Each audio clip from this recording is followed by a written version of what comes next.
To our beloved school president, Honorable Emilio A. Malihan, to our dearest school directress, Honorable Melba S. Malihan, to our beloved school administrator, Honorable Glenn Wayne S. Malihan, teachers, parents, guests, classmates, fellow graduates, a pleasant day to all of you.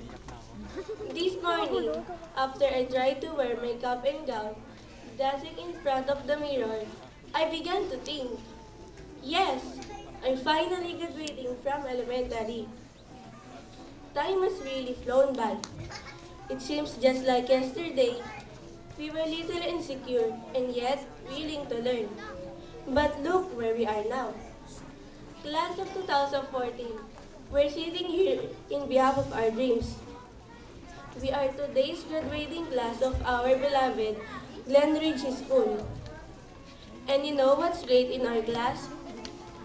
We are all possesses the capacity to greatness in one form to another. So let's do it. Let's use our inherent greatness. Don't just stand there or sit anywhere and do nothing because you're scared of moving on your 2 feet. All our heroes grow up, no differently than what we did. Let's have wings and soar over the obstacles and challenges that cross our path. So, chase those dreams of yours. I came from a humble family where the values of hard work, perseverance, and drive are never overlooked.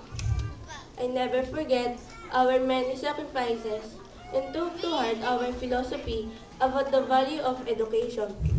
That, while one can lose his riches or popularity over the course of his life, education is enduring and is yours to keep for the rest of your life. For the whole entire year, I am never ashamed to tell everyone that my brother and I were enrolled through the immaculate kindness of our beloved school directress, Honorable Melba S. Malihan. Most of the time, during our major exams, I was a frequent visitor at the office. Our beloved teachers keeps on reminding me about my dues and I keep on telling them that though my father promised to pay our tuition fees once he received his royalties from his textbooks, his publishers keeps on delaying it. I know and I feel that most of the time, with all due respect, they never believed to every single word that I said. But it never made me weak and lose his hope in studying. Instead, I found my strength and inspiration to slowly but surely walk towards my dreams and ambition. And as you can see, I'm standing here right now, in front of you, telling a story about the day of my awakening. The day that I can prove to all of you that there is strength behind weaknesses, and there's hope behind difficulties, and there's light behind darkness.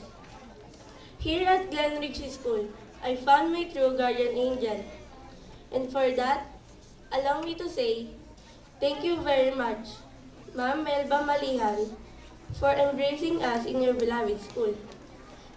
Let's give our beloved school directress our heartmost round of applause.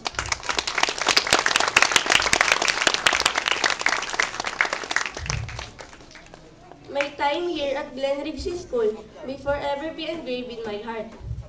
I would like to express our deepest gratitude to all the teachers. Thank you for inspiring, guiding, and sharing your fountain of knowledge with us. To our beloved parents and families, the true foundations of who and what we have become, you deserve to share every honor. We hope that in some way we have made you proud. My fellow graduates, laugh every day. Watch a good movie.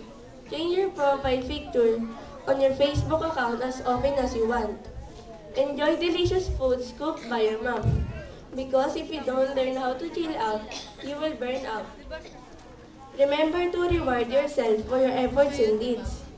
Give yourself a pat on your back and say, "Job well done." Hindi natitinag ang pusong Pilipino. Be a constant reminder to each graduate to achieve more in spite of the obstacles that will stand in the way. At this time, I'd like to thank each and every one of you. I would likely be homeless without you at my side. And I would like to thank all my classmates who's here right now. We are the brave, the bold, and the beautiful class of 2014. Wherever your aspirations take you, I wish you all the best. Thank you and congratulations to all of us.